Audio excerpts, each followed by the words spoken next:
Marwadi university మంచి భవిష్యత్తు కోసం తెలుగు విద్యార్థులు ఇష్టపడే university. Call 9059052378 9059052379.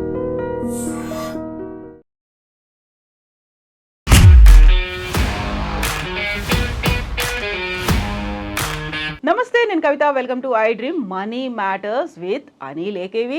Simplifying money, 1 episode at a time. మనతో పాటుగా ఉన్నారు అనిల్ గారు. నమస్కారం అండి. సో 3rd ఎపిసోడ్ స్టాక్ మార్కెట్ల గురించి. స్టాక్ మార్కెట్లు అనొద్దు కదా, క్యాపిటల్ మార్కెట్స్. ఎస్, దాని గురించి మాట్లాడుకోవాలంటే స్టాక్ మార్కెట్ అనేది చాలా వరకు ఒక ఏలియన్ సబ్జెక్ట్. మెజారిటీ పీపుల్కి సంబంధం లేదు. అది ఎవరో డబ్బున్న వాళ్ళు చేస్తారు, ఏదో అవుతుంది, ఒకేసారి ఢమాల్లో పడిపోతుంది, చాలా పెరిగిపోతాయి. ఎక్కడెక్కడో ఎలక్షన్స్, యుద్ధాలు అయినప్పుడు కూడా మన స్టాక్ మార్కెట్ మీద ఎఫెక్ట్ పడుతుంది. లాభాలు ఉంటాయా, నష్టాలు ఉంటాయా, సూసైడ్స్ మాత్రం ఉంటాయి. ఏవేవో బోల్డ్ అని కథనాలు అయితే దాన్ని ఇలా గూఫప్ చేసినట్టుగా చూపిస్తూ ఉంటాయి కదా. యాక్చువల్గా క్యాపిటల్ మార్కెట్ అంటే ఏంటి? సామాన్యులు దాన్ని అర్థం చేసుకుని ఇన్వెస్ట్ చేయాల్సిన అవసరం ఏముందంటారు? మనం క్యాపిటల్ మార్కెట్స్ని ఫస్ట్ అర్థం చేసుకోవాలంటే అసెట్ మేనేజ్మెంట్ అర్థం చేసుకోవాలండి. అసెట్ మేనేజ్మెంట్ లాస్ట్ 2 ఎపిసోడ్స్లో లాస్ట్ 2 చాప్టర్స్లో మనం అర్థం చేసుకున్నాం. బేసికల్ అసెట్ మేనేజ్మెంట్ ఏంటి అనేది. ముందు మనం ఫిక్స్డ్ డిపాజిట్ గురించి మాట్లాడుకున్నాము, చీటీల గురించి మాట్లాడాము, తర్వాత కమోడిటీస్, ప్రీషియస్ మెటల్స్, బంగారం గురించి, వెండి గురించి మాట్లాడాము, పెట్టుబడి సాధనాలుగా భూమి గురించి మాట్లాడాము, తర్వాత చీటీల గురించి మాట్లాడాము. Next we spoke about mutual funds గురించి మాట్లాడాము. మ్యూచువల్ ఫండ్స్లో ఏముంటాయి అని అంటే బేసికలీ ఉండేవి stocks. Mutual fund is instrument where you have multiple products involved. Mutual ఫండ్లో ఈవెన్ మీకు ఎఫ్డీలు కూడా ఉంటాయి, ఫిక్స్డ్ డిపాజిట్ ఇన్స్ట్రుమెంట్ కూడా ఉంటుంది. మ్యూచువల్ డైవర్సిఫైడ్ పోర్ట్ఫోలియోస్లో మీకు ఫిక్స్డ్ డిపాజిట్ ఉంటుంది, బాండ్స్ ఉంటాయి, కొంచెం కరెన్సీ ఉంటుంది, కొద్దిగా గోల్డ్ ఉంటుంది, ఈటీఎఫ్స్ ఉంటాయి, కొద్దిగా స్టాక్స్ ఉంటాయి. ఇది మిక్స్డ్ ఉండే మ్యూచువల్ ఫండ్స్లో 100% ఈక్విటీ బేస్డ్ మ్యూచువల్ ఫండ్స్ ఉంటాయి. 100% ఈక్విటీ బేస్డ్ మ్యూచువల్ ఫండ్లో మీకు గ్రోత్ ఫండ్ అని ఉంటుంది, మిడ్ క్యాప్ ఫండ్స్ అని ఉంటాయి, స్మాల్ క్యాప్ ఫండ్స్ అని ఉంటాయి, మళ్ళీ మిక్స్డ్ బ్యాక్ ఫండ్స్ అని ఉంటాయి, ఇలాగా. సో మ్యూచువల్ ఫండ్ పర్స్పెక్టివ్లో మాట్లాడుకున్నప్పుడు కస్టమర్కు అంటే ఇన్వెస్టర్కి తెలియదు అతను ఎక్కడ పెడుతున్నాడు. మ్యూచువల్ ఫండ్ అని మాత్రమే తెలుసు తప్పిస్తే ఇతను ఇచ్చే డబ్బులు ఎటు వెళ్తున్న విషయం ఇతను తెలియదు. బ్లైండ్ ఫోల్డెడ్గా వాళ్ళు ప్రతి నెల వాయిదా పద్ధతుల ద్వారా వాళ్ళు మ్యూచువల్ ఫండ్లో ప్రతి నెల కట్టుకుంటూ వెళ్తుంటారు. ఎవ్రీ మంత్ 10,000, 5,000, 2,000 వాళ్ళ స్తోమత తగ్గట్టు. ఆ డబ్బులు ఎక్కడ వెళ్తున్నాయి, ఆ మ్యూచువల్ ఫండ్ కంపెనీస్ ఏం చేస్తున్న విషయం ఇతనికి అవగాహన ఉండదు. వాళ్ళు తీసుకున్న ప్రతి రూపాయి మీద వాళ్ళు ఛార్జెస్ వేస్తారు. వాళ్ళు ఛార్జెస్ పోయిన తర్వాత మిగిలిన డబ్బుని పెట్టుబడి మదుపు చేస్తారు, తీసుకెళ్ళి స్టాక్ మార్కెట్స్లో ఇన్వెస్ట్ చేస్తారు. ఇన్వెస్ట్ చేసినప్పుడు ఏమవుతుంది, ఆ ఒడుదుడుకులు ఉంటాయి మార్కెట్లో. ఆ ఒడుదుడుకులు ఏవైతే ఉంటాయో ఆ వాలటాలిటీ తగ్గట్టు వీళ్ళ ఫండ్స్ కూడా కింది మీదకి హెచ్చు తగ్గులు అవుతూ ఉంటాయి. బట్ ఇతనికి సంబంధం లేదు. ఎవరికి ఈ ప్రతి నెల వాయిదా పద్ధతిలో కట్టుకున్న వ్యక్తి, దీర్ఘకాలికంగా కట్టుకునే వ్యక్తికి సంబంధం లేదు. ఎందుకంటే అతని దృష్టి 1 రోజు, 2 రోజులు, 3 రోజులు, సంవత్సరం, 2 సంవత్సరాలు కాదు, 5 ఏళ్ళలో, 10 ఏళ్ళలో ఇన్వెస్ట్ చేసుకునే పాయింట్ ఆఫ్ వ్యూ ఉంటాడు. కాబట్టి లా ఆఫ్ యావరేజింగ్లో అడ్వాంటేజ్ తీసుకుంటారు అతను. అంటే మ్యూచువల్ ఫండ్ ఎన్నేవి కొనుక్కుంటాడు అంటే నెట్ అసెట్ వాల్యూ యూనిట్స్ కింద డివైడ్ చేస్తారు. ప్రతి నెల వాయిదా పద్ధతిలో కొంటాడు అతను. కొనగానే ఒక నెల పెరిగింది, సపోజ్ అనుకుందాం 10 రూపాయల యూనిట్ ఉంది ఒకటి, ఈ వచ్చే నెల 11 రూపాయలు అయింది, ఆ వచ్చిన మార్కెట్ పడి 9 రూపాయలు అయింది, ఆ వచ్చిన 12 రూపాయలు అయింది, ఆ వచ్చిన 8 రూపాయలు అయింది. సో పడ్డ ప్రతిసారి అతనికి ప్రతి నెల వాయిదా పద్ధతిలో యాడ్ అవుతుంటుంది. కాబట్టి దీర్ఘకాలికంగా అంటే ఆ గ్రాఫ్ మీకు లాంగ్ టర్మ్లో మార్కెట్స్ ఏంటంటే గెయిన్ అవ్వకుంటూ వెళ్తుంటాయి. పడి లేచి ఆ దీర్ఘకాలిక గ్రాఫ్ ఎప్పుడు పైకే ఉంటుంది. 5 years, 10 years, 20 years హరైజన్లో ఎప్పుడు మీకు అవి పైకే వెళ్తూ ఉంటాయి. కాబట్టి అతనికి ఆ నొప్పి తెలియదు. ఇన్వెస్టర్కు నొప్పి తెలియకుండా అతను గొప్ప కార్పస్ని, చాలా పెద్ద ఫండ్ని తయారు చేసుకుంటాడు. ఆ ప్రతిఫలాలు అతను అనుభవిస్తాడు ఓవర్ పీరియడ్ ఆఫ్ టైం తర్వాత. ఇది మ్యూచువల్ ఫండ్లో బేసికలీ ఉండే అడ్వాంటేజ్. డిసడ్వాంటేజ్ అంటూ ఏమీ లేవు. నెక్స్ట్ వచ్చేప్పటికి ఏంటంటే we are talking about direct investment in stock market. ఇది వాస్ట్ సబ్జెక్ట్. స్టాక్ మార్కెట్ అనేది చాలా vast subject. So stock market is part of capital markets.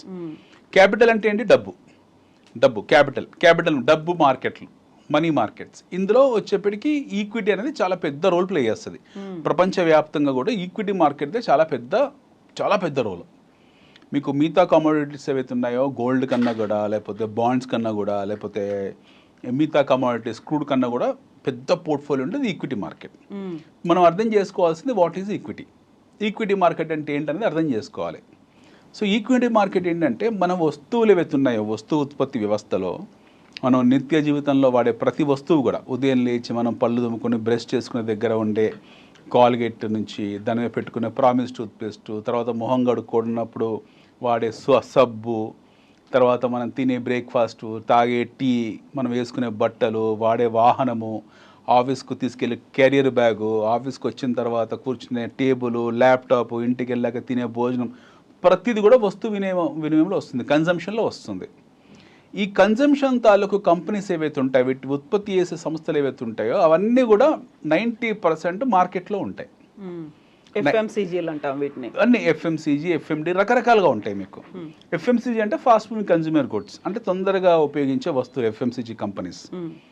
ఎఫ్ఎంసీడీ ఉంటాయి, ఫాస్ట్ మూవింగ్ కన్జ్యూమర్ డ్యూరబుల్స్ ఉంటాయి, కన్జ్యూమర్ డ్యూరబుల్స్ ఉంటాయి, కన్జ్యూమర్ స్టేబుల్స్ ఉంటాయి, మళ్ళీ రకరకాల క్లాసిఫికేషన్, కేటగరైజేషన్ ఉంది. ఈ విశ్లేషణ వేరేది, మళ్ళీ ఎపిసోడ్స్లో మనం విశ్లేషణ గురించి మాట్లాడుకోవచ్చు. ఇన్వెస్ట్మెంట్ మదుపు చేసే దగ్గర వచ్చేప్పటికి మనం దాని గురించి మాట్లాడదాం. ముందైతే ఇవి ఏంటో తెలుసుకుందాం ఫస్ట్, ఈక్విటీస్ అనేది. సో ఈక్విటీస్ అనేప్పటికీ ఏంటంటే మీకు రకరకాల ఇన్స్ట్రుమెంట్స్ ఉంటాయి, సో రకరకాల కంపెనీస్ ఉంటాయి. ఉత్పత్తి చేసే కంపెనీస్ ఏవైతే ఉంటాయో ఆ ఉత్పత్తి చేసే సంస్థల తాలూకు కంపెనీస్ అన్నీ కూడా ఒక చోట లిస్ట్ అయ్యి ఉంటాయి. ఎప్పుడో 100 ఏళ్ల క్రితము హిందుస్థాన్ లివర్ వాళ్ళు కంపెనీ లిస్ట్ చేశారు. ఈరోజు దాదాపు 70-80% వస్తువులు మనం హిందుస్థాన్ లివర్వే వాడతాం. సబ్బులు కానివ్వండి, పేస్టులు కానివ్వండి, ప్రతి వస్తువు కూడా ఇవన్నీ కూడా హిందుస్థాన్ లివర్వే ఉంటాయి. గోడ్రేజ్ ఉత్పత్తులు ఉన్నాయి, మనకు గోడ్రేజ్ వస్తువులు వాడతాము. వంట నూనెల వస్తువులు ఉన్నాయి, నెత్తికి పెట్టుకునే పారాచూట్, తలకు పెట్టుకునే పారాచూట్ కొబ్బరి నూనె ఉంది, మ్యారిగో కంపెనీ మ్యానుఫ్యాక్చర్ చేస్తుంది. మనం తినే బాస్మతి ఉంది, దావత్, ఇలాంటివి ఉన్నాయి. సో మనం చివరికి చక్కెర, వాడుకునే చక్కెర, టీ, టాటా టీ కానీ, టెట్లే కానివ్వండి, రకరకాల వస్తువులు ఉన్నాయి. కాఫీలు, కాంటినెంటల్ కాఫీ, గుంటూరుది కంపెనీ అది. అట్లా వేసుకునే చెప్పులు, బాటా, ఇంకెన్నో, ఇంకా మీ యూ టేక్ ఎనీథింగ్. ఇప్పుడు మనం మ్యాక్సిమం రెడీమేడ్ బట్టలు అరవింద్ ఫ్యాషన్స్ అని, ఆదిత్య బిర్లా ఫ్యాషన్స్ అని, ఇలా రకరకాలుగా. చివరికి జొమాటో, మనం ఇప్పుడు ఈ మధ్యలో మనం ఇంట్లో డెలివరీ యాప్స్, జొమాటో కూడా అది లిస్టెడ్ కంపెనీ. అది ఇప్పుడు నిఫ్టీ 50లోకి వెళ్ళిపోయింది. 2 లక్షల కోట్ల కంపెనీ అయిపోయింది జొమాటో అనేది. విత్ ఇన్ నో టైం, 5 ఏళ్లలో అది 2 లక్షల కోట్లు సాధించేస్తుంది దాని మార్కెట్ క్యాపిటలైజేషన్. సో ఈ కంపెనీస్ అన్నీ కూడా ఏంటంటే పబ్లిక్లో ఉంటాయి. ఎందుకు మీకు పబ్లిక్ లిస్ట్ అవుతాయి ఆ సంస్థలు అనేది మనం మౌలికమైన ప్రశ్న. ఫస్ట్ ఈ ప్రశ్న అడగాలి, ఎందుకు ఈ కంపెనీస్ని స్టాక్ మార్కెట్లో లిస్ట్ చేశారని. సో మీరు నేను ఒక సంస్థను స్థాపించాం. ఫర్ ఎగ్జాంపుల్ ఈ ఐడ్రీమ్ అనే సంస్థ ఉంది. ఇలాంటి సంస్థలే మనకు మార్కెట్లో మళ్ళీ చాలా ఉన్నాయి. ఫర్ ఎగ్జాంపుల్ జీ ఎంటర్టైన్మెంట్ ఉంది, ఫర్ ఎగ్జాంపుల్ మీకు సన్ టీవీ ఉంది, ఇలాంటి కంపెనీస్, ఎన్డీటీవీ ఉంది, సిఎన్బిసి ఉంది. ఇలాంటి కంపెనీస్ కూడా మార్కెట్లో లిస్ట్ అయ్యాయి. మీడియా రంగంలో మీకు చాలా సంస్థలు ఉన్నాయి. ఇవన్నీ కూడా మీకు మార్కెట్లో లిస్ట్ అయ్యాయి. మంచి ప్రగతి సాధిస్తున్నాయి, మంచి డివిడెండ్స్ ఇస్తారు వాళ్ళు, మంచి లాభసాటిగానే ఉన్నాయి కంపెనీస్ అన్నీ కూడా. కొన్ని తక్కువ ఉన్నా, కొన్ని ఎక్కువ ఉన్నా, మొత్తానికి కంపెనీస్ ఎస్టాబ్లిష్ అయి ఉన్నాయి చాలా సంవత్సరాల నుంచి. ఎందుకు వాళ్ళకు పబ్లిక్లోకి వచ్చారు, ఎందుకు వాళ్ళు మార్కెట్లో లిస్ట్ చేశారు వాళ్ళ సంస్థల్ని అన్నదానికి ఒక మౌలికమైన ఇది మౌలికమైన ప్రశ్నకి ఏంటంటే జవాబు ఏంటంటే, మీరు నేను ఒక కంపెనీ స్థాపించాలనుకున్నాము, ఒక కంపెనీ పెట్టాలనుకున్నాము, ఒక ఐడియా మీ దగ్గర ఉంది. సపోజ్ మీరు ఒక ఐడ్రీమ్ లాంటి కంపెనీ పెట్టాలనుకున్నారు, ఒక సంస్థను స్థాపించాలనుకున్నారు, మీకు ఒక బ్యూటిఫుల్ ఆలోచన ఉంది. సో ఆలోచన తాలూకు బ్లూ ప్రింట్ తయారు చేసుకున్నారు. ఈ కంపెనీ పెడితే నాకు ఇంత లాభాలు వస్తాయి, దీనికి ఇంత పెట్టుబడి కావాలి. ఫస్ట్ మన క్యాపిటల్ అడిక్వెన్సీ. అది పెట్టాలంటే మీకు 10 కోట్లు అవుతుంది, బట్ మీ దగ్గర 1 కోటి రూపాయలే ఉన్నాయి. ఫర్ ఎగ్జాంపుల్ 9 కోట్లు బయట నుంచి తీసుకొస్తేనే కంపెనీని స్థాపించగలుగుతాను. అప్పుడు మీరు ఏం చేస్తారు, ఆ కంపెనీ తాలూకు విధి విధానాలు, ఆ కంపెనీ తాలూకు ప్రగతి, ఆ కంపెనీ తాలూకు భవిష్యత్ ప్రణాళిక, ఆ కంపెనీ తాలూకు ఉత్పత్తి వస్తువు, దానికి ఉన్న మార్కెట్, దానికి ఉన్న వినియోగదారులు, దానికి ఉన్న పోటీ ప్రపంచం, ఆ పోటీలో మీరు ఎలా నిలదొక్కుంటారు, మీరు ఎలా డబ్బులు ఎర్న్ చేస్తారు, మీ అసెట్స్ ఏంటి, మీ లయబిలిటీస్ ఏంటి, ఇవన్నీ కూడా టోటల్ కంప్లీట్ దానికి సంబంధించిన ఒక బుక్ తయారు చేసుకుంటారు. ప్రాస్పెక్ట్స్ తయారు చేస్తారు పూర్తి స్థాయిలో. తయారు చేసి మీ నలుగురికో పెద్ద మనుషులు చెప్తారు, బాబు ఇలాంటి కంపెనీ నువ్వు స్థాపిస్తున్నానని. ఒక ఆయన వచ్చి 50 లక్షలు ఇస్తే ఇంకో ఆయన వచ్చి 50 లక్షలు ఇస్తాడు. మీ దగ్గర 1 కోటి ఆల్రెడీ ఉంది, 1 కోటి రూపాయలు మీ దగ్గర రెడీ అయింది. మీరు బ్యాంకుకి వెళ్తారు, నేను ఈ కంపెనీ స్థాపించాలనుకుంటున్నాను, నాకు కొద్దిగా లోన్ ఇవ్వండి అని. ఆ బ్యాంక్ కూడా 1 కోటో 2 కోట్లో మీకు ఇస్తాడు. స్టిల్ మీకు షార్టేజ్ ఆఫ్ మనీ పడింది. అప్పుడు మీరు పబ్లిక్లోకి వెళ్తారు, స్టాక్ ఎక్స్చేంజ్కి వెళ్ళి మీరు చెప్తారు, ఈ సంస్థను స్థాపించబోతున్నాం, లేదా ఆల్రెడీ స్థాపించిన సంస్థ అయి ఉంటుండొచ్చు. ఈ రెండిట్లో which are the way it is అన్నప్పుడు మీకు స్టాక్ ఎక్స్చేంజ్, సెబీ, మనకు సెక్యూరిటీస్ బోర్డ్ ఆఫ్ ఇండియా అవుతుందో మీకు పర్మిషన్ ఇస్తారు. సరే వెళ్ళండి, మీరు 20 కోట్లు 30 కోట్లు కాల్ మనీ చేయండి, మీరు 20% 30% మీ క్యాపిటల్ అడిక్వెన్సీ కోసం అని చెప్పి వాళ్ళు మీకు పర్మిషన్ ఇస్తారు. మీరు మార్కెట్లో ఒక ప్రైస్ బ్యాండ్ పెడతారు, బాబు నా కంపెనీ ఇది, ఈ కంపెనీలో ఇన్ని యూనిట్లు ఉన్నాయి, ఇన్ని యూనిట్లకు ఇంత అర్నింగ్ పర్ షేర్ ఉంది, ఈపీఎస్ ఉంది, భవిష్యత్తులో ఇంత వస్తుంది, నాకు ఎబిటా ఇంత ఉంది, అర్నింగ్ బిఫోర్ ఇన్కమ్ ట్యాక్స్ నాకు ఇంత ఉంది, అర్నింగ్ బిఫోర్ ఆఫ్టర్ ట్యాక్స్ ఇంత వస్తుంది, నాకు ఇంత ప్రాఫిటబిలిటీ ఉంది, ఇంత ప్రాఫిట్ అర్నింగ్ రేషియోస్ ఉన్నాయి, నాకు ఎంత అర్నింగ్ పర్ షేర్స్ ఉంటాయి అని చెప్పేసి మీరు ఒకటి పూర్తి మీ చార్టెడ్ అకౌంటెంట్ ద్వారా పూర్తి ఒక కాంప్రహెన్సివ్ టేబుల్ రాసి మార్కెట్లో ఒక ప్రైస్ బ్యాండ్ 10 రూపాయలకు, 5 రూపాయలకు, 100 రూపాయలకు ఆ షేర్ను వదులుతారు. కంపెనీ భవిష్యత్తు బాగుంటుంది అనుకున్న వాళ్ళు మీరు ఇనిషియల్ పబ్లిక్ ఆఫర్లో ఐపీఓలో వచ్చి వాటికి కొనుక్కుంటారు. ఆ షేర్లు అప్లై చేసుకుంటారు. అప్లై చేసుకున్న తర్వాత వాళ్ళకి మీరు అలాట్మెంట్ ఇచ్చిన తర్వాత వాళ్ళ ఆ షేర్స్ వాళ్ళ దగ్గర పెట్టుకుంటారు. సంస్థ మీకు స్టాక్ మార్కెట్లో లిస్ట్ అయింది. లిస్ట్ అయిన తర్వాత మీరు కంపెనీ బాగా పర్ఫామ్ చేసుకుంటూ వెళ్తున్నారు. పర్ఫామ్ చేసుకుంటూ వెళ్ళినప్పుడు ఎప్పుడైతే మీ పర్ఫార్మెన్స్ బాగుందో మీ అర్నింగ్స్ కూడా పెరుగుకుంటూ పోతాయి. మీ కంపెనీ తాలూకు అర్నింగ్స్ ఏవైతే ఉంటాయో మీ ప్రాఫిటబిలిటీ కూడా పెరుగుకుంటూ పోతుంటుంది. మీ ప్రాఫిటబిలిటీ పెరుగుకునే పోయే దాన్ని బట్టి మీ షేర్ కూడా విలువ కూడా పెరుగుకుంటూ పోతుంటుంది. ఇందులో హెచ్చు తగ్గులు అంటారా, ఇక రకరకాల కారణాలు ఉంటాయి. హెచ్చు తగ్గుల కారణాలు ఏంటనంటే అన్సర్టనిటీ ఎప్పుడు కూడా పార్ట్ ఆఫ్ లైఫ్. అన్సర్టనిటీ ఎప్పుడు కూడా స్టాక్ మార్కెట్లో ప్రతి క్షణం మీకు నీడలా వెంటాడుతుంటుంది అన్సర్టనిటీ. సో ఎందుకు ఒడిదుడుకులు ఉంటాయి అనడానికి కొన్ని లక్షల కోట్ల రీజన్స్ ఉంటాయి. ఈరోజు మార్కెట్ ఆల్మోస్ట్ ఈరోజు ఏప్రిల్ 1 కదా, ఈరోజు 1500 పాయింట్లు 1400 పాయింట్లు పడింది. ఈరోజు ఏప్రిల్ ఫస్ట్ రోజే ఏప్రిల్ ఫూల్స్ డే అయిపోయింది జనాలందరికీ కూడా. సడన్గా నిన్న ట్రంప్ గారు యుద్ధం ప్రకటించేస్తారు, ఇరాన్ మీద యుద్ధం చేస్తా అన్నారు, రేపటి నుంచి కొత్త పనుల విధానం తీసుకొస్తున్నారు, ఆ భయానికి ఏం జరుగుతుందని చెప్పేసి మార్కెట్లో ఉన్న చాలామంది ఎవరైతే ఇన్వెస్టర్స్ ఉన్నారో డబ్బులు పుల్ చేశారు. కొద్దిమంది భయపడ్డారు, అమ్ముకున్నారు, అమ్మకాల ఒత్తిడి జరిగింది, మార్కెట్ పడింది. ఇప్పుడు అక్కడెక్కడో యుద్ధం జరుగుతుంది, లేకపోతే ఇంకొక దేశ అధ్యక్షుడు బెదిరించాడో హెచ్చరించాడో ఒక వార్నింగ్ సిగ్నల్ అనేది ఇచ్చారు, ఆ తర్వాత ఇంకెక్కడో ఎలక్షన్స్ జరుగుతున్నాయి, అక్కడ ఎవరు వస్తారో, గవర్నమెంట్ ఏముంటుందో, ఇవన్నీ కూడా మన క్యాపిటల్ మార్కెట్ని ఎలా శాసిస్తాయి? దానివల్ల ఎందుకు దీని మీద ప్రభావం విషయం మార్కెట్ని ప్రభావితం చేస్తుందండి. మార్కెట్ అనేది ఎప్పుడు కూడా ఒక టర్బులెంట్ ఎయిర్లో ఉంటుంది. Markets always travel and turbulent air. ఎందుకు మీకు ఉంటే అంటే మార్కెట్లో ఒకరిద్దరు పార్టిసిపేట్ చేయరు, కొన్ని కోట్ల మంది పార్టిసిపేట్ చేస్తారు. అందులో కొన్ని లక్షల కోట్ల రూపాయలు ప్రతి క్షణం డబ్బులు చేతులు మారుతూ ఉంటుంది. ఎవరికి ఏ టైంలో ఏ అవసరం పడుతుందో తెలియదు. ఫస్ట్ థింగ్ మనం అర్థం చేసుకోవాల్సింది market is a function of selling. మార్కెట్లో ఎప్పుడు కొనడం కారణం అమ్మడమే జరుగుతుంటుంది నాన్ స్టాప్గా. ఎందుకు అది జరుగుతుందంటే కొంతమంది ప్రాఫిట్లో ఉంటారు. ఇప్పుడు 5 ఏళ్ల క్రితమో 6 ఏళ్ల క్రితమో సంవత్సరం క్రితం కొనుక్కున్న వాళ్ళు, ఆ పర్టికులర్ రంగంలో డబ్బులు కొన్న వాళ్ళు ఎప్పుడు కూడా కొద్దిగా గొప్ప ప్రాఫిట్స్లో ఉంటారు. వాళ్ళు ఏం చేస్తారు, ఏదో జరుగుతుందని చెప్పి ఆ భయాందోళనకు గురైపోయి మార్కెట్లో డబ్బులు పుల్ బ్యాక్ చేస్తారు. అన్సర్టనిటీ సెటిల్ అయిన తర్వాత ఇన్వెస్ట్ చేసుకుందాంలే, మళ్ళీ తర్వాత వద్దాంలే, ముందైతే ఉన్న ప్రాఫిట్స్ తీసేసుకుందామని చెప్పిన ఆ దృక్పథంతో ఉన్న వాళ్ళే ఎక్కువ మంది ఉంటారు. ఇది ఒకటి. రెండోది, అన్సర్టన్ అడ్వాంటేజ్ తీసుకొని మార్కెట్లో షార్ట్ సెల్ చేస్తారు కొంతమంది. షార్ట్ సెల్లింగ్ అంటే ముందే వస్తువుని అమ్మేయడం. లేని వస్తువుని వాడి దగ్గర ఆ షేర్ ఉండదు, కాకపోతే ముందే అమ్మేస్తాడు. ఈ యుద్ధం జరిగితే ఈ నష్టం జరుగుతుంది, ఈ కంపెనీకి ఈ నష్టం జరిగితే షేర్ పడిపోతుంది, నేను ముందే అమ్మేస్తే ఆ పడ్డ షేర్ విలువ నాకు దాని ఎంత గ్యాప్ ఉందో ఆ డబ్బులు నాకు మిగులుతాయని చెప్పేసి లాభం వస్తుందని చెప్పి ముందే షార్ట్ సెల్ చేస్తారు దాన్ని. అలాంటి వాళ్ళే మార్కెట్లో ఎక్కువ ఉంటారు. And that to we are in F&O markets, futures and options మార్కెట్లో ఉన్నాం కాబట్టి ఎక్కువ ఆ వాలటాలిటీ ఉంటుంది మనకు. సో ఈ లక్ష కారణాలు ఉంటాయి. సపోజ్ ఇప్పుడు ట్రంప్ గారు కొన్ని విధానాలు పెట్టారు, టారిఫ్ విధానాలు పెట్టారు. భారతదేశం మీద సుంకాలు విధిస్తాము, కెనడా మీద సుంకాలు విధిస్తాము, చైనా మీద సుంకాలు విధిస్తామని రకరకాల భయాందోళనలు సృష్టిస్తున్నారు ఆయన. అప్పుడు మార్కెట్ ఒడిదుడుకు గురవుతూ ఉంటుంది. ఎందుకనంటే ప్రపంచం అనేది పెద్ద కుగ్రామం. World is a very small village. We are indispensable from each other. మనని ఇంకొక దేశం నుంచి విడదీయలేం మనం. మన ఉత్పత్తులు ఇంకో దేశానికి వెళ్తాయి, ఇంకో దేశం ఉత్పత్తులు మన దేశానికి వస్తాయి. మనం ఇరాన్ నుంచి క్రూడ్ ఆయిల్ కొనుక్కుంటాము, చైనా నుంచి దోమల బ్యాట్లు కొనుక్కుంటాము, అమెరికా నుంచి ఇంకేదో కొంటాము. చైనా వాడి బొమ్మలు వస్తు వినియోగాలన్నీ కూడా అమెరికాకి ఎక్స్పోర్ట్ చేస్తాడు. రష్యా నుంచి మనం క్రూడ్ ఆయిల్ కొనుక్కుంటాము, ఇంకో దేశం నుంచి ఇంకేదో కొంటాం. అట్లా మనం కూడా ఎగుమతులు చేస్తాం. మన చక్కెర ఎగుమతులు చేస్తాము, మన బియ్యం ఎగుమతులు చేస్తాము, మన ఫెర్టిలైజర్ ఎగుమతులు చేస్తాము, మన టెక్స్టైల్స్ ఎగుమతులు చేస్తాము. మనం కూడా బంగ్లాదేశ్ నుంచి దిగుమతి చేసుకుంటాము. ఇట్లా దిగుమతి ఏవైతే ఉంటాయో మనకు నిరంతరం ఇది ఒక ప్రక్రియ.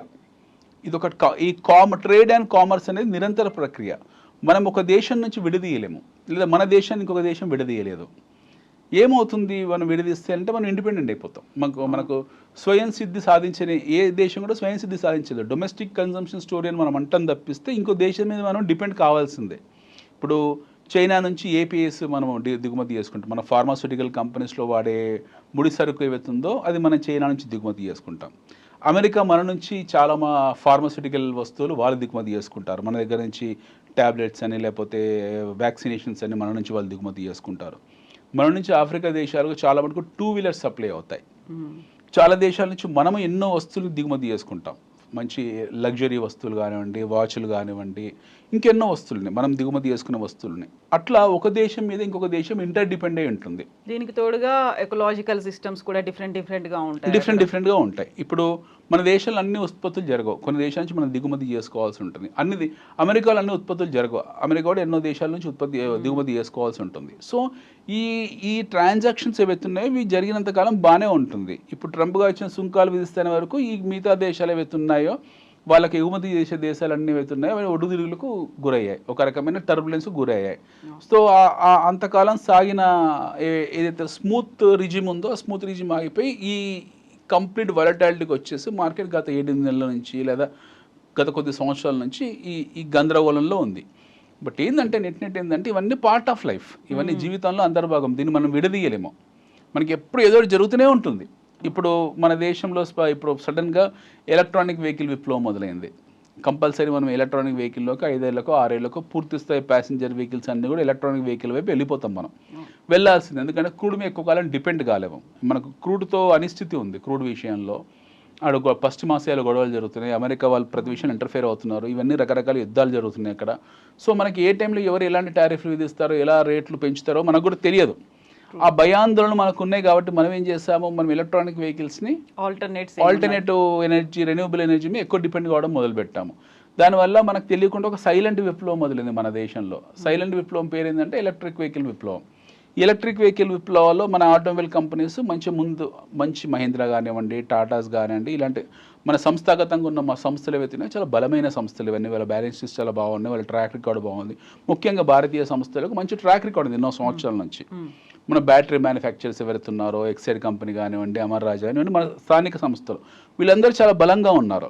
సో ఈ సంస్థలు ఏం చేస్తున్నారు, వీళ్ళు ఎక్కువ ఫోకస్ చేశారు, ఉత్పత్తి వ్యవస్థని ఎక్కువ ఫోకస్ చేశారు, ఎక్కువ ప్రొడక్షన్ మొదలుపెట్టారు. ఎందుకంటే భవిష్యత్ అంతా కూడా వీటి మీదే ఆధారపడింది కాబట్టి. లిథియం బ్యాటరీస్ అంటున్నాం మనము, ఇంకా ఇయాన్ బ్యాటరీస్ అంటున్నాం, రకరకాల ఆల్టర్నేటివ్ ఎనర్జీ సోర్సెస్ మీద డిపెండ్ అయ్యే ప్రక్రియలో ఉన్నాం. సో ఈ ప్రహాసనంలో ఏం జరుగుతుంది, మనకు ఈ సంస్థలన్నీ కూడా అభివృద్ధి చెందే రంగంలో ఉన్నాయి. సో అట్లా మన డిపెండెన్సీ క్రూడ్ మీద తగ్గిపోతుంది. అప్పుడు ఆటోమేటిక్గా క్రూడ్ మీద డిపెండ్ అయిన సంస్థలు వెళ్తుంటే వాడి షేర్ విలువలు తగ్గడము, లేదా ఆ సంస్థలతో మన లావాదేవీలు తగ్గిపోవడం, అది వాళ్ళకి ఎఫెక్ట్ కావడం జరుగుతుంది. మన వెహికల్స్ ఇప్పుడు మన దేశంలో టెస్లా వస్తుంది, దేశంలోకి కొత్తగా పోటీ సృష్టించబోతుంది.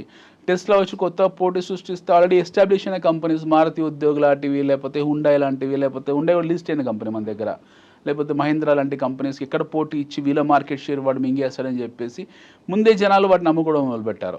ఎందుకంటే టెస్లా వచ్చి వీళ్ళ మార్కెట్ షేర్ తినేస్తే స్పేస్ లాగేసుకుంటే వీళ్ళ అర్నింగ్స్ తగ్గిపోతాయి, వీళ్ళ ప్రాఫిటబిలిటీ తగ్గిపోతే పెద్ద లాభసాటిగా ఉండకపోవచ్చు అని. భవిష్యత్తు అలాంటో తెలియదు, వాళ్ళు ఎంత పెద్ద ప్రామినెంట్ ప్లేయర్ అవుతారో మనకు తెలియదు. బట్ ముందే కొంతమందికి నిరాశావాదులు ఎవరైతే ఉంటారో వాళ్ళు అమ్మేసుకుని ఇంకో రంగంలోకి షిఫ్ట్ అవుతారు. సో ఇలా మీకు ఎప్పుడు హెచ్చు తగ్గులు ఉంటూ ఉంటాయి మార్కెట్లో.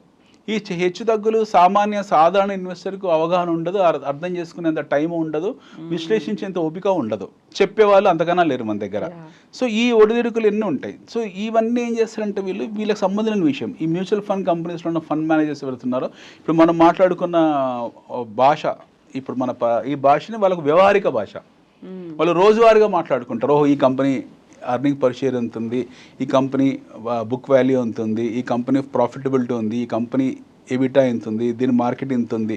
వీళ్ళు నిరంతరం ఈ పనిలోనే ఉంటారు. వాళ్ళ సబ్జెక్ట్ ఇది కాబట్టి లొకాలిటీ కూడా సర్కిల్ కూడా అదే మాట్లాడుకుంటుంది కాబట్టి ఆటోమేటిక్గా వాళ్ళు ఇంకో ఫండ్ మేనేజర్తో మాట్లాడుతుంటారు, వాళ్ళు రీసెర్చ్ రిపోర్ట్లు చేసుకుంటారు.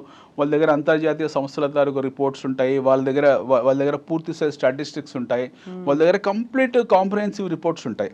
ఆ రిపోర్ట్స్ని దృష్టిలో పెట్టుకొని వాళ్ళు కొన్ని పారామీటర్స్ తయారు చేసుకొని వాళ్ళు రీసెర్చ్ రిపోర్ట్ పబ్లిష్ చేస్తూ ఉంటారు.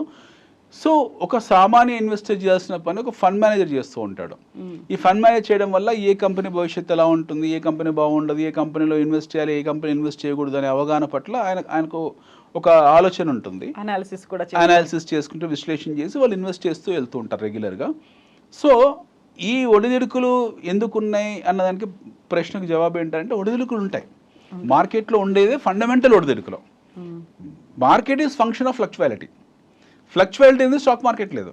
ఏది తీసుకున్నా కానీ అలాంటి ఫ్లక్చువేషన్స్ ఒడిదుడుకులు అనేవి ఉంటాయి కదా. యాక్సిడెంట్స్ అనేవి ఎక్కడైనా అవ్వచ్చు, రోడ్డు మీద వెళ్తున్నప్పుడు ఎలా అయినా అవ్వచ్చు. అలాంటి రోడ్డుని అవాయిడ్ చేయలేం కదా. చేయలేము. ఇప్పుడు మీకు బంగారం ఉంది ఫర్ ఎగ్జాంపుల్, బంగారము చాలా ఒడిదుడుకుల్లో ఉంటుంది. మీరు గోల్డ్ కన్నా గొప్ప వాలటాలిటీ కమోడిటీ ఇంకొకటి లేదు ప్రపంచంలో. ఇప్పుడు స్టాక్ అన్నా మీకు కొంచెం బ్రీతింగ్ స్పేస్ వస్తుంది. కమోడిటీ ఈటీఎఫ్ ట్రేడింగ్ ఉన్న వాళ్ళకి అర్థమవుతుంది. బంగారం కానివ్వండి, వెండి కానివ్వండి, కాపర్ కానివ్వండి, నిక్కల్ కానివ్వండి, ఏవైతే ఉన్నాయో ఇవి ఎవ్రీ సెకండ్ చాలా దారుణంగా మారుతూ ఉంటాయి. వీటి ప్రైసెస్ మీకు ఫ్రాక్షన్ ఆఫ్ సెకండ్స్లో మీకు చాలా చేతులు మారిపోతుంటాయి అవన్నీ కూడా. డాలర్తో రూపాయి మార్కం ఎగ్జాక్ట్లీ. ఎప్పుడు ప్రతి దాని మీద ఒక దాని ప్రభావం ఉంటుంది. అది మంచి ప్రభావమా దుష్ప్రభావమా పక్కన పెడదాం. ప్రతి వస్తువు మీద ఒక వస్తువు ప్రభావం ఉంటుంది. ఇప్పుడు డాలర్ ఉంది. డాలర్ మారకం విలువ ఒక పైసా పడింది అనుకోండి, దాని ప్రభావం ఆటోమేటిక్గా మీకు గోల్డ్ మీద పడుతుంది. ఆ ప్రభావం ఆటోమేటిక్ బాండ్స్ మీద పడుతుంది. ఆ బాండ్స్ ఎవరి దగ్గర ఉన్నాయి, ఇంకో దేశం దగ్గర ఉన్నాయి, వాళ్ళ స్టాక్ మార్కెట్ మీద పడుతుంది. అది పడితే అది మన ఎఫెక్ట్ పడుతుంది. ఇట్లా అన్నీ కూడా కాస్కేడ్ ఎఫెక్ట్ అంటారు. వీటన్నిటికి కూడా మీకు ఆ స్పైరల్ ఎఫెక్ట్ ఉంటుంది. ఆ కాయిలింగ్ డౌన్ అవుతూ ఉంటాయి ప్రతిదీ కూడా. సో ఎందుకు ఈ క్షణం ఇది మారిందని చెప్పడానికి మనం దాన్ని అర్థం చేసుకున్నప్పుడు ఇంకోటి మారిపోతుంది. మనం చూడాల్సింది ఏంటంటే ఈ క్షణం గురించి మనం ఆలోచించకూడదు. ఎప్పుడైనా సరే ఒక ఇన్వెస్టర్, ఒక ఇండిపెండెంట్ ఇన్వెస్టర్ పెడుతున్నారు, అతను చూడాల్సింది ఒకటే భరోసా ఏంటంటే భవిష్యత్తుకి ఏం ప్రాబ్లం లేదు. ఈ క్షణము, ఈరోజు, రేపు, ఎల్లుండి అనేది మనకు సంబంధించిన సబ్జెక్ట్ కాదు. మీరు ఇన్వెస్ట్ చేసుకుంటూ వెళ్ళాలి. ప్రతి ఫాల్ కూడా బయింగ్ ఆపర్చునిటీ. ఈరోజు మార్కెట్ పడింది, ఇది గ్రేట్ ఆపర్చునిటీ, ఈరోజు వాళ్ళు బై చేయాల్సింది. ఇలాంటి అవకాశం మాటికి రాదు. 10,000 పాయింట్లు మార్కెట్ ఒక్క రోజులో పడడం అనేది వెరీ రేర్. ఈ మధ్యకాలం రెగ్యులర్ పడుతుంది అనుకోండి, బట్ చాలా తక్కువ సందర్భాలు పడుతాయి ఈ స్థాయిలో 1-2% మార్కెట్ పడడం అనేది. అలాంటప్పుడు మీరు మిస్ అయిన కంపెనీస్ ఏవైతే ఉంటాయో, మంచి కంపెనీస్ నేను కొనుక్కోలేకపోయానో, అవి అనుకున్న కంపెనీస్ మీకు 3%, 4%, 5% డిస్కౌంట్లు వచ్చాయి ఈరోజు. అందులో మీరు ఇన్వెస్ట్ చేయాలి. ఎందుకంటే మళ్ళీ రేపు కవర్ అవుతుంది, మళ్ళీ 2 రోజులు కవర్ అవుతుంది. సో మీరు 1 year, 2 years, 3 years, 5 years కాకుండా ఒక 10 years, 15 years హొరైజన్లో మంచి సంస్థలను చూస్తే గొప్ప ఇన్వెస్టర్ అవుతారు. గొప్ప రిటర్న్ ఆఫ్ ఇన్వెస్ట్మెంట్ ఎంజాయ్ చేస్తారు. మంచి సంస్థ ఎలా సెలెక్ట్ చేసుకోవాలి, ఎలా తెలుస్తుంది అసలు ఇది మంచి సంస్థ ఎలా తెలుసుకోవాలంటే, మంచి సంస్థలు వాటికి ట్రాక్ రికార్డ్ ఉంటుంది. బేసిక్ 4 పారామీటర్స్ ఉంటాయండి మంచి సంస్థలు. ఫస్ట్ మేనేజ్మెంట్ మంచిదే ఉండాలి. బలమైన మేనేజ్మెంట్ ఉందనుకోండి, బలమైన మేనేజ్మెంట్లో ఫెయిల్యూర్ శాతం తక్కువగా ఉంటుంది.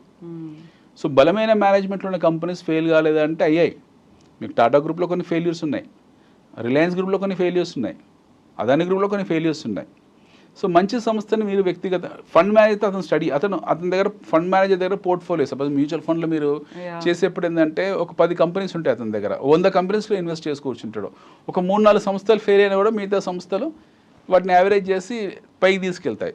బట్ ఇండిపెండెంట్ పోర్ట్ఫోలియో ఏంటంటే మీరు ఒక మ్యూచువల్ ఫండ్ మేనేజర్ లాగే చూడాలి. You cannot keep all your apples in one basket. మీ పోర్ట్ఫోలియోని డైవర్సిఫై చేసుకోవాల్సి ఉంటుంది.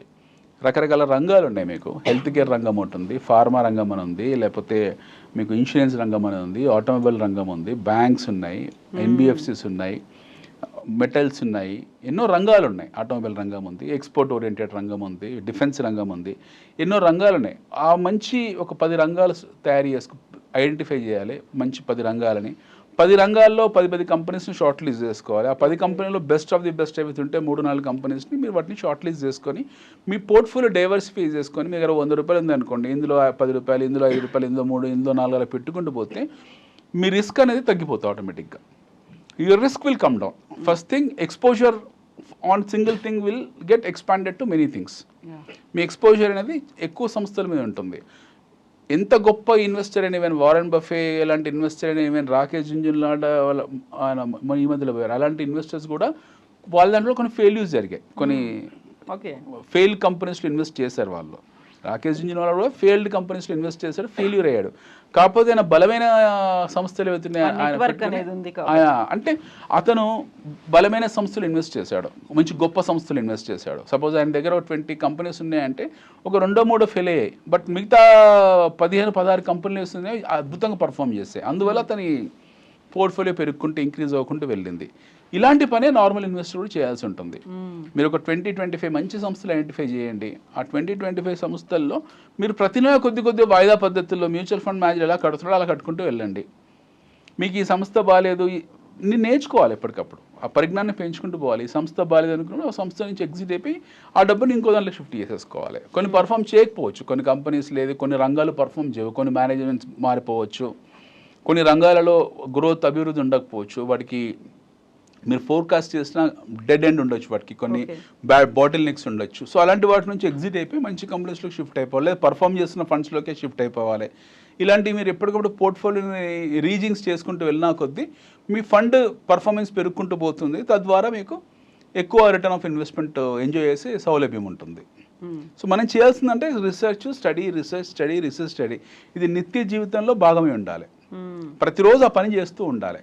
మనము టీవీ సీరియల్ మీద 2 గంటలు 3 గంటలు టైం పెడతాము, తప్పులేదు, అది ఎంటర్టైన్మెంట్ మనకు అవసరం ప్రతి మనిషికి కూడా. 2 గంటల సమయాన్ని గంటన్నరకే కుదించండి, ఇంకో అరగంట ఎకనామిక్స్ మీద స్పెండ్ చేయండి. మీరు అలాంటప్పుడు ఇది చేయడం వల్ల ఏంటంటే మీరు 40 ఇంచెస్ టీవీ బదులు 100 ఇంచెస్ టీవీ కొనుక్కునే అవకాశం ఉంటుంది. ఇదే టీవీ బదులు పెద్ద టీవీ కొనుక్కుంటారు మీరు, ఎందుకంటే మంచి సంస్థలో మీరు ఎక్కువ ఇన్వెస్ట్ చేసి ఎక్కువ డబ్బులు వస్తే వచ్చే డివిడెండ్స్ని తీసుకొని 40 ఇంచెస్ టీవీ బదులు 8 ఇంచెస్ టీవీ కొనుక్కోగలుగుతారు, లేదా 2 వీలర్ నుండి 4 వీలర్ ట్రాన్స్ఫార్మ్ కాగలుగుతారు, లేదా ఫ్లాట్ నుంచి ఇండిపెండెంట్ హౌస్లోకి వెళ్ళగలుగుతారు. మీకంటూ వచ్చే మంచి కార్పస్లో రేపు పొద్దున పిల్లలు పెళ్లి చేయగలుగుతారు, చదివించుకోగలుగుతారు, మంచి భూములు కొనుక్కోగలుగుతారు.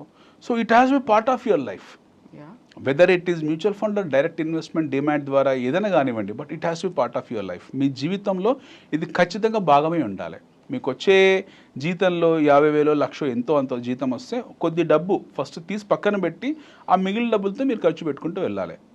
సో మీరు చెప్పడం అయితే చాలా బాగా చెప్తున్నారు, చాలా పాజిటివ్గా చెప్తున్నారు, ఎలా డబ్బులు అవుతాయి లేకుంటే మన భవిష్యత్తు ఎంత బాగుంటుంది అనేది చెప్తున్నారు. బట్ మనల్ని ప్రాపర్ డైరెక్షన్లో తీసుకెళ్ళడానికి దీంట్లో ఇన్వెస్ట్ చేయండి, ఇది బాగాలేదు, ఇది వద్దు, ఇదైతే షార్ట్ టర్మ్, ఇలాంటివన్నీ గైడ్ చేయడానికి కూడా ఒక మంచి పర్సన్ ఉండాలి కదా, ఎలా అయితే మంచి కంపెనీ అనుకున్నట్టుగా. దురదృష్టవశాత్తు ప్రపంచంలో డబ్బులు వస్తే బాగుంటుందని చెప్పేవాళ్ళు ఉంటారు తప్పిస్తే డబ్బులు ఎలా వస్తాయో ఎవరు చెప్పరండి. దారి చెప్పరా అసలు, దారి ఎవరు చెప్పేవాళ్ళు ఉండగా వాడు కూడా తెలియదు కాబట్టి. సో ఎవరికి వాళ్ళు చేసుకోవాల్సిన పని ఇది. It is your hard and money, you have to be very cautious about investing your money. ఇది మీ డిస్క్రిప్షన్లో ఉంటుంది, మీ పరిధిలో ఉంటుంది, మీ విచక్షణ పరిధిలోనే ఉంటుంది. అంత తప్పిస్తే ఇంకొకరు వచ్చి చెప్పరు. ఏమవుద్దంటే అతను చెప్పేది అతని టేస్ట్ బడ్స్ పర్స్పెక్టివ్లో, అతని పాయింట్ ఆఫ్ వ్యూలో, అతని అపిటైట్ వేరే ఉంటుంది, మీ అపిటైట్ వేరే ఉంటుంది. నేను చెప్పాను అనుకోండి, నాది రిస్క్ అపిటైట్, ఫర్ ఎగ్జాంపుల్ నా రిస్క్ అపిటైట్, నాకు కొద్దిగా డబ్బు పోయినా నేనేం ఫీల్ గాను. మీ రిస్క్ అపిటైట్ ఉండకపోవచ్చు, మీకు రూపాయి పోతే మీరు ఫీల్ అవుతారు. సో నా రిస్క్ అపిటైట్ పాయింట్ ఆఫ్ వ్యూలో నేను ఇచ్చే సలహా మీకు సూట్ కాదు.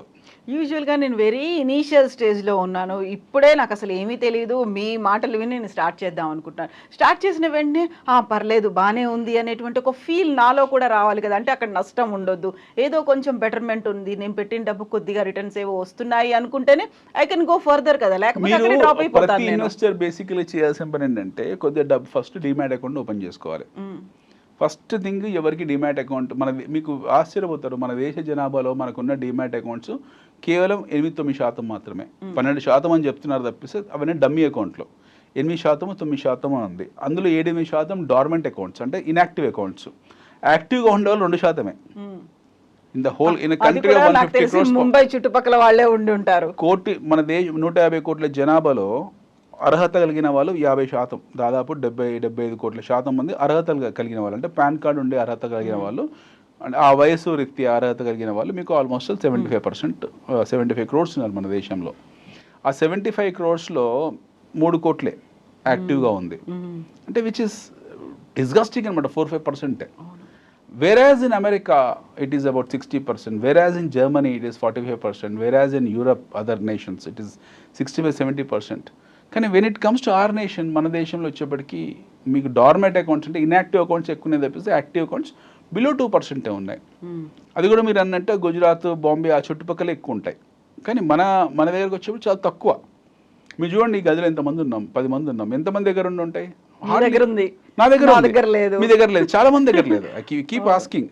ఒక 100 మందిని గదిలో తీసుకోండి, ఎంతమంది దగ్గర అకౌంట్స్ ఉన్నాయనంటే మీకు ఒక 5 మంది చేతులు లేపుతారు. 100 మంది గదిలో 5 మంది లేపుతారు. 5 మందిలో ఒక్కరో ఇద్దరో అది కొన్నాను సార్, ఎప్పుడో కొన్నాం అంతే. మిగతా 3 దగ్గర అకౌంట్ ఆ బ్యాంక్ వాళ్ళు వెంటబడి ఓపెన్ చేసుకున్నారు తప్పిస్తే అదేంటో వాళ్ళు తెలియదు. 3-in-1 అకౌంట్ అని ఇంకోటి తెలియదు. సో ద ప్రాబ్లమ్ ఈజ్ మన చైల్డ్హుడ్ నుంచి మనకి ఎడ్యుకేషన్ సిస్టమ్ లేకపోవడము, మ్యాండేట్ చేయకపోవడం. ఎకనామిక్స్ అనేది మన దురదృష్టవశాత్తు మన దేశంలో ఎకనామిక్స్ మ్యాండేట్ చేయలేదు. మనకు చిన్నప్పటి నుంచి కూడా స్కూల్లో 6th క్లాస్ 7th క్లాస్లో పనికిమాలిన చరిత్రలు చదివించారు తప్పిస్తే విచ్ ఇస్ యూజ్లెస్. మనకు నాకు నాకు నాకు నాకు నాకు అసలు నాకనే మీకు ఎవరికైనా సరే it is useless. Why we should learn about some figures which are no way connected to this country. నేను ఈ విషయంలో చాలా డిస్ప్యూట్ చేస్తాను వ్యక్తిగతంగా, మనం చాలాసార్లు మాట్లాడుకున్నాం కూడా. సో ఎకనామిక్స్ మ్యాండేట్ చేయలేదు. The age of child who reaches around 10-12 years వాడికి అదే వయసులో వాడికి ఎకనామిక్స్ మ్యాండేట్ చేసి చదివించడం మొదలుపెట్టుంటే బై ద టైమ్ ఈ బికమ్స్ అన్ అడల్ట్ వాడు సొంతంగా నేర్చుకొని అకౌంట్ ఓపెన్ చేసుకునే స్థాయికి వచ్చిండేవాడు. బట్ దురదృష్టవశాత్తు వాడికి అది ఎవరు నేర్పించలేదో అతను నేర్చుకొని నేను సొంతంగా ఇన్వెస్ట్ చేసే టైంలో వాడు చుట్టుపక్కల సమాజం ఏం చేస్తుందంటే మనకు జూదగాలా ముద్రించేస్తుంది. అరే ఇదేంట్రా నువ్వు షేర్లలో ట్రేడింగ్ చేస్తున్నావంట అని ఏదో గుర్ర పందాలో లేకపోతే ఏ ఆన్లైన్ బెట్టింగో లేకపోతే ఇంకే క్యాసినో టైప్లో చిత్రీకరించబడి వాడు డిస్కరేజ్ అయిపోతాడు. Hardly you have anybody would discuss. 10 మంది మనం ఫ్యామిలీ మెంబర్స్ అందరం ఒక గెట్ టుగెదర్లో కూర్చున్నాము, 10 మంది కూర్చున్నాము, 10 గంటలు మాట్లాడుకున్నా, not even a single minute we speak about no markets. అది మన బ్యాడ్ లక్. అది యూజువల్గా ఇప్పుడు క్యాంపెయినింగ్లు కూడా ప్రచారాలు కావచ్చు, యాడ్స్ కావచ్చు, ఇవన్నీ వచ్చేవి కూడా మ్యూచువల్ ఫండ్స్కి సంబంధించినవే వస్తుంటాయి. చివరిలో డిస్క్లైమర్ కూడా ఉంటుంది, సబ్జెక్టివ్ టు మార్కెట్ రిస్క్ అనేది. క్యాపిటల్ మార్కెట్కి సంబంధించి అలాంటి యాడ్స్ క్యాంపెయినింగ్స్ ఏమైనా కనిపిస్తున్నాయా మీకు? క్యాంపెయినింగ్ వచ్చేప్పటికి ఏంటంటే ఈ సెబీ వాళ్ళు సిడిఎస్ వాళ్ళు చెప్తారు ఏం క్యాంపెయినింగ్ ఇస్తారు. ఫేక్ అకౌంట్లతో జాగ్రత్త మనకు వస్తుంది కదా, ఫర్జీ అకౌంట్తో జాగ్రత్త అని చెప్తారు తప్పిస్తే అకౌంట్ ఓపెన్ చేసుకుని చెప్పారు. అది మినిస్ట్రీ ఆఫ్ ఫైనాన్స్ బాధ్యత, అది భారత ప్రభుత్వం బాధ్యత, అది భారత ఆర్థిక శాఖ బాధ్యత. అది వాళ్ళు చెప్పాలి.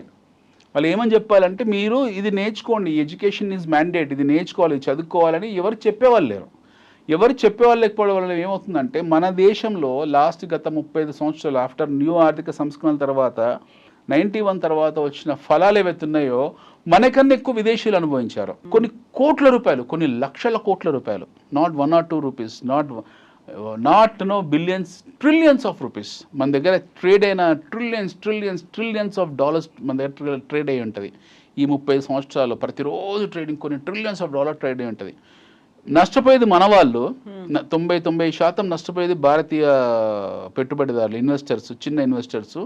లాభం తీసుకునేవాడు ఫారెన్ ట్రేడర్. సో ప్రతిసారి వాడి కంట్రోల్లో మనం ఉంటాం తప్పిస్తే మనం స్వతహాగా మనం చేసింది ఏం లేదు. దీనికి కారణం ఏంటి, దీనికి ఎందుకు ఇలా జరుగుతుందని అంటే మన దగ్గర ఎడ్యుకేట్ చేసేవాళ్ళు ఎందుకు ఈ ప్రోగ్రామ్ ఎవరు చూడరు. We are mentally fix. So pathetically మన మైండ్ సెట్ ఎంత దురదృష్టవశాత్తు ఎంత దుర్మార్గంగా ఫిక్స్ అయిపోయిందని అంటే ఈ చర్చను కూడా ఎవరు చూడరు.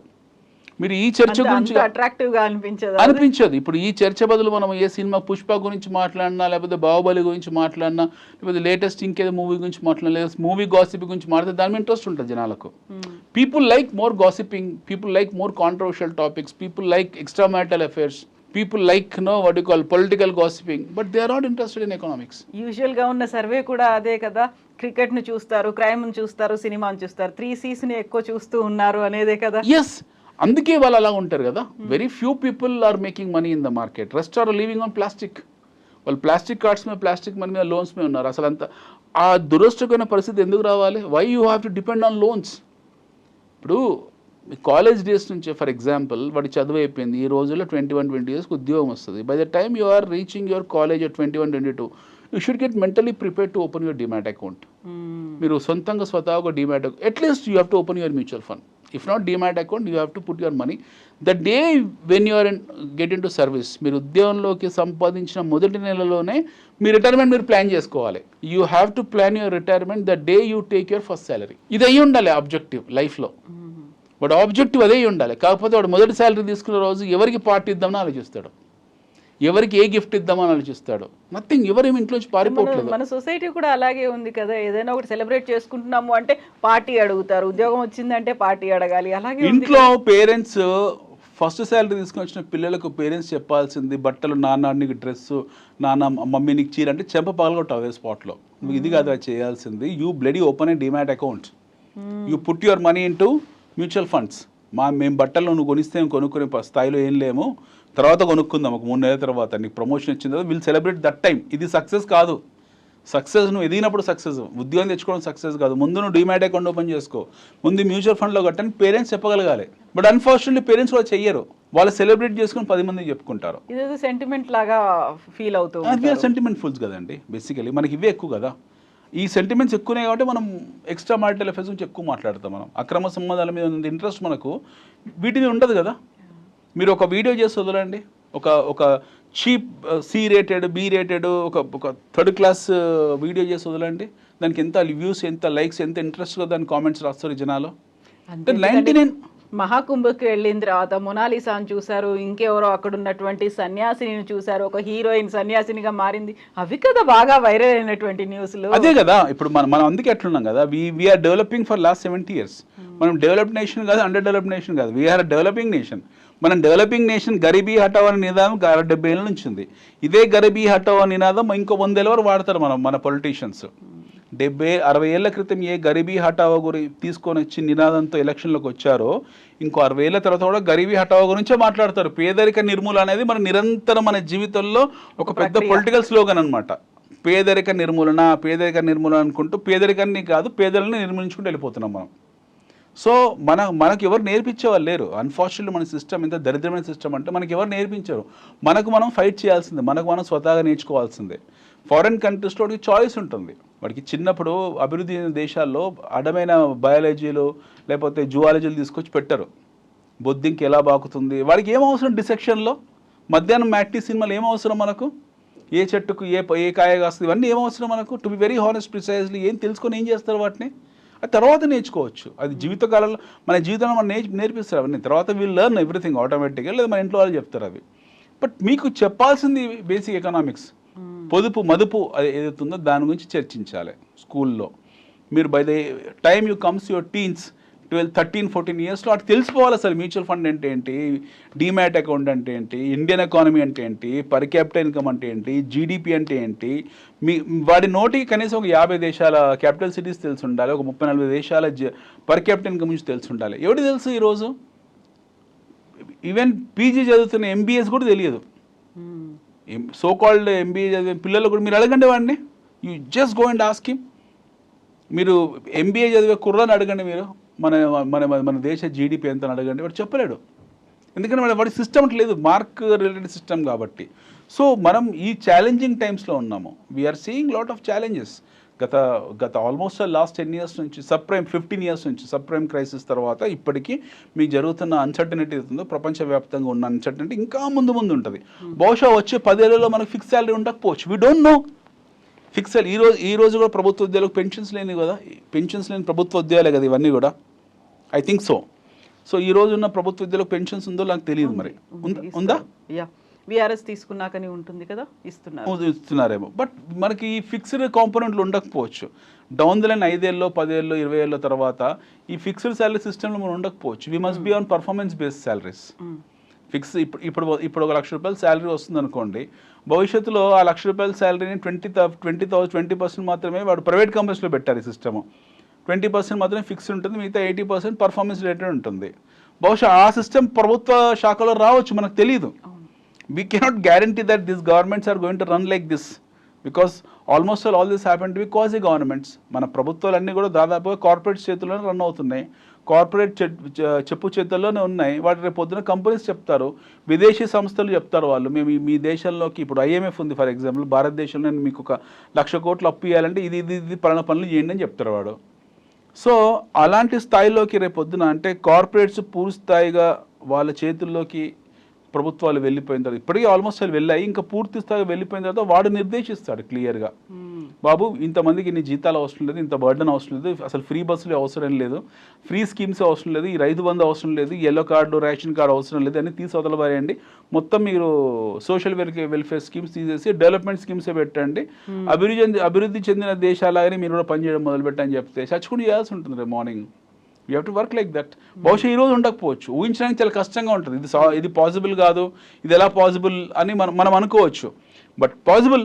ఎందుకనంటే మనం వీఆర్ టాకింగ్ అబౌట్ రైల్వేని ప్రైవేటీకరణ గురించి మాట్లాడుతున్నాము, ప్రభుత్వ భూముల వేలంపాట గురించి మాట్లాడుతున్నాము, యూనివర్సిటీస్ భూముల్ని అమ్ముకునే దగ్గర నుంచి మాట్లాడుతున్నాము, we are talking about what you call electricity privatization గురించి మాట్లాడుతున్నాము, వీఆర్ టాకింగ్ అబౌట్ సహజ వనరుల వేలం పాటల గురించి మాట్లాడుతున్నాము. ఇన్సూరెన్స్ లో కూడా FDIలు 100% FDI వచ్చేసింది.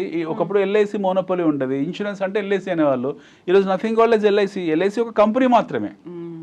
It's good part for what you call LIC life insurance కంపెనీస్కు అది ఒక మంచి సైన్, అంటే ఎస్పెషల్లీ పాలసీ హోల్డర్స్కు. ఎందుకంటే మీకు నెంబర్ ఆఫ్ కంపెనీస్ వచ్చాయి కాబట్టి గుడ్ ప్రొడక్ట్స్, పాత చింతకాయ పచ్చడి LIC ప్రొడక్ట్స్ లేవు, విదేశీ వస్తువులు వచ్చాయి, వాళ్ళకు అడ్వాంటేజ్. సో అడ్వాంటేజ్ డిసడ్వాంటేజ్ రెండు ఉంటాయి. మనకు ప్రైవేటీకరణ తర్వాత మనం బజాజ్ చేతకు మాత్రమే చూసేవాళ్ళం. తర్వాత ఇప్పుడు ఈరోజు లక్షల బైకులు చూస్తున్నాము. మారుతి కార్ అనేది ఒక గొప్ప స్టేటస్ ఉండేది. ఈరోజు మారుతి కార్ని వాడు కనీసం చూడడు. ఈరోజు బెంజ్ కార్ కూడా వాల్యూ లేదు, ఎందుకంటే బ్యాంక్స్ వచ్చే లోన్లు ఇచ్చుకుంటూ పోతున్నారు. సో ఈ అభివృద్ధి పదాన్ని కాసేపు పక్కన పెడితే ఈ ప్రక్రియ ఏతుందో, అంటే వాస్ట్నెస్ ఏతుందో, ఈ విశృంఖలత ఏతుందో అది ఇంకా పెరుగుకుంటూ పోతుంది భవిష్యత్తులో. వచ్చే 5 ఏళ్ళు 10 ఏళ్ళు 20 ఏళ్ళ తర్వాత it is going to be very tough tight for people who are not competent. అప్పుడు పెట్టుబడిదారు వ్యవస్థ ఎలా చూస్తుంది మనిషిని, కాంపిటెంటా నాన్ కాంపిటెంటా? మనిషిని వస్తువులాగే చూస్తారు వాళ్ళు. వీడు స్కిల్డా అన్స్కిల్డా? ఈరోజు అమెరికా ఏమంటున్నారు, we want skilled people, we are going to send back unskilled. So అలాగే వీడు స్కిల్లా కాదా, వీడు కాంపిటెంటా కాదా, రెండే ఉంటాయి parameters, whether is competent or incompetent. So incompetent one తీసి పక్కన పడేస్తారు, కాంపిటెంట్ వాడికి ఇవ్వాల్సిన ఇచ్చేస్తారు. సో ఇన్కాంపిటెన్సీ అవుతుందో ఆ పర్సంటేజ్ ఆఫ్ పీపుల్ పెరుక్కుంటూ పోతారు. సామాన్య ప్రజలు కూడా అందులో పడకుండా ఉండాలి, ఆ బ్రాకెట్లో పడకుండా ఉండాలి. కమింగ్ జనరేషన్ ఆ బ్రాకెట్లో పడకుండా ఉండాలంటే వాడు బ్యాకప్ పెట్టుకొని ఉండాలి. ప్రభుత్వ ఉద్యోగాల మీద డిపెండ్ కాలేడు, ప్రైవేట్ ఉద్యోగాల మీద డిపెండ్ కాలేడు. He has to focus more on wealth creation. ఇప్పటి నుంచి వాడు వెల్త్ క్రియేట్ చేసుకోవాల్సింది. Especial those people are between 12 to 18 మధ్యలో ఉన్న కుర్రోళ్ళు ఇప్పుడు నేర్చుకోవాలి. అది తల్లిదండ్రుల బాధ్యత.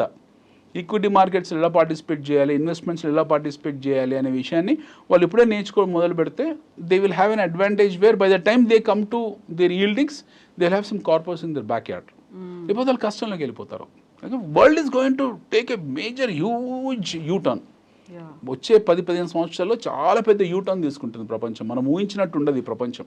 ఆర్టిఫిషియల్ ఇంటెలిజెన్స్ అంటున్నాము, రోబోటిక్స్ అంటున్నాము, చాట్ జీపీటీ స్థాయి నుంచి డీప్ సీక్ నుంచి ఇప్పుడు ఏదో కొద్దిగా గిబిలి ఏదో వచ్చింది పెయింటింగ్స్ వేసేది, అక్కడికి వచ్చేస్తాం. ఇంకా రేపు పొద్దున ఎలా ఉంటుందో మనకు తెలీదు.